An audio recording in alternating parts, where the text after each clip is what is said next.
বিসমিল্লাহির রহমানির রহিম। দেশে এবং দেশের বাইরে যারা আছেন সকলের প্রতি আমার সালাম শ্রদ্ধা রেখে আমি আমার ভিডিওর কাজ আরম্ভ করলাম। আসসালামু আলাইকুম। আজকের আলোচনা আমার রাসূল করিম সাল্লাল্লাহু আলাইহি ওয়াসাল্লামের উম্মত সম্বন্ধে। রাসূল পাক সাল্লাল্লাহু আলাইহি ওয়াসাল্লামের উম্মত কয় প্রকার এবং কি কি? অনেকেরই ধারণা নাই আমার রাসূল পাক সাল্লাল্লাহু আলাইহি ওয়াসাল্লামের উম্মত কয় প্রকার। আবার অনেকের ধারণা আছে যারা হাদিস বুখারী শরীফ, মুসলিম শরীফ, যারা তিরমিজি শরীফ, মেশকাত শরীফ পড়েছে তারা বলতে পারবে। সবাই তো আর সব হাদিস পড়ে না, পড়ানোর সময়ও পায় না, তো জানবো করতে। রাসূল পাক সাল্লাল্লাহু আলাইহি সাল্লামের উম্মত হলো 4 প্রকার।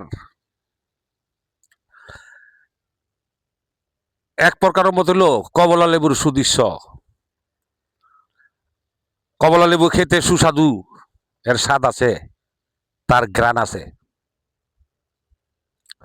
আরেক প্রকার উম্মত হলো খেজুরের সুদৃশ্য। খেজুরটা খেতে সুস্বাদু কিন্তু তার কোনো ঘ্রাণ নাই। আরেক প্রকার উম্মত হলো ফুলের মতো। ফুলটা খেতে তিক্ত, অর্থ তিতা, কিন্তু ফুলের ঘ্রাণ আছে, ঘ্রাণটা খুব পছন্দনীয়। আরেক প্রকার উম্মত আছে মাকাল ফলের মতো। মাকাল ফলটা দেখতে সুন্দর আর ভিতরে তার ছাই। হযরত আবু মুসা থেকে বর্ণিত, তিনি বলেছেন রাসূল করিম সাল্লাল্লাহু আলাইহি ওয়াসাল্লামের কাছে এক ব্যক্তি এসে জিজ্ঞাসা করলো, ইয়া রাসূলুল্লাহ সাল্লাল্লাহু আলাইহি ওয়াসাল্লাম, আপনার উম্মতের মধ্যে কয় প্রকার উম্মত আছে? আমার রাসূল করিম সাল্লাল্লাহু আলাইহি ওয়াসাল্লাম বললেন, আমার উম্মতের মধ্যে 4 প্রকার উম্মত আছে।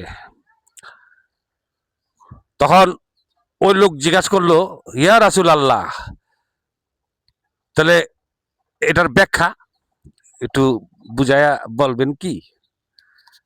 এটা তো বুঝি না, একটু বুঝায়া বলেন।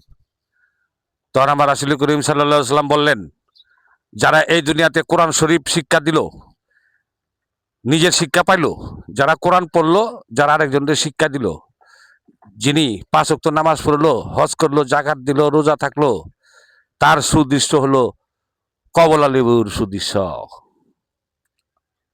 সুবহানাল্লাহ। কমলা লেবু খেতে খুব সুস্বাদু এবং এর স্বাদ আছে, তার ঘ্রাণ আছে, ঘ্রাণটা পছন্দনীয়। দ্বিতীয় নম্বর মত, যিনি খেজুরটা খেতে খুব সুস্বাদু কিন্তু খেজুরের কোনো ঘ্রাণ নাই। তখন ওই লোকটা বলল, ইয়া রাসূলুল্লাহ,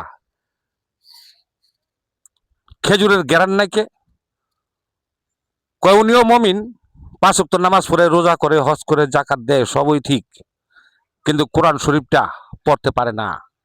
সমাজের মধ্যে এর মানুষ আছে না, যে 5 ওয়াক্ত নামাজ পড়লো, রোজা করলো, হজ করলো, যাকাত দিল, কিন্তু কোরআন পড়তে পারে না। এর মানুষ আছে না? যদি কোরআনটা পড়তে পারতো তাহলে খেজুরটা ঘ্রাণ কইতো। তিনিও মুমিন। আল্লাহ তাআলা এই কোরআন রে কত মর্যাদা রাখছেন। আর যে ফুল, সে হলো যে ফুল, সে হলো বৎকার। হ্যাঁ, যে বৎকার লোক কোরআন পড়লো সে ফুল। কারণ তিনি বৎকার থাক, যাই থাক, কিন্তু কোরআনটা পড়তে পারে। পড়তে পারে বিদায় যে কোরআন পড়লো সে ফুল। হ্যাঁ, কিন্তু ফুলটা খেতে তিক্ত, মানে তিতা। তিতাকে ওই যে বৎকার যে, কিন্তু ফুলের ঘ্রাণটা খুব পছন্দনীয়। ওই যে কোরআন শিক্ষা করলো, কোরআন পড়লো, কোরআনের সাথে সম্পর্ক যার আছে তার সুদৃশ্য হলো ফুলের সুদৃশ্য, কমলা লেবুর সুদৃশ্য। হ্যাঁ, আর সে বৎকার থাক আর যাই থাক, কিন্তু কোরআনের সাথে তার সম্পর্ক আছে। কোরআনের সাথে কোরআন শরীফ পড়তে জানে এবং আরেকজনের শিক্ষা দিতে জানে। তার সুদৃশ্য হলো ফুল। ফুলটা খেতে তিক্ত, তিক্তকে ওই যে সে বৎকার। আর যে বৎকার লোক কোরআন পড়ে না, রোজা থাকে না, নামাজ পড়ে না, যারা আল্লাহর ধর্মকর্ম কিছুই নাই, উপর দা বেশভূষণ, উপর দা ফিটপাট, তার ভিতর দইল সদরঘাট।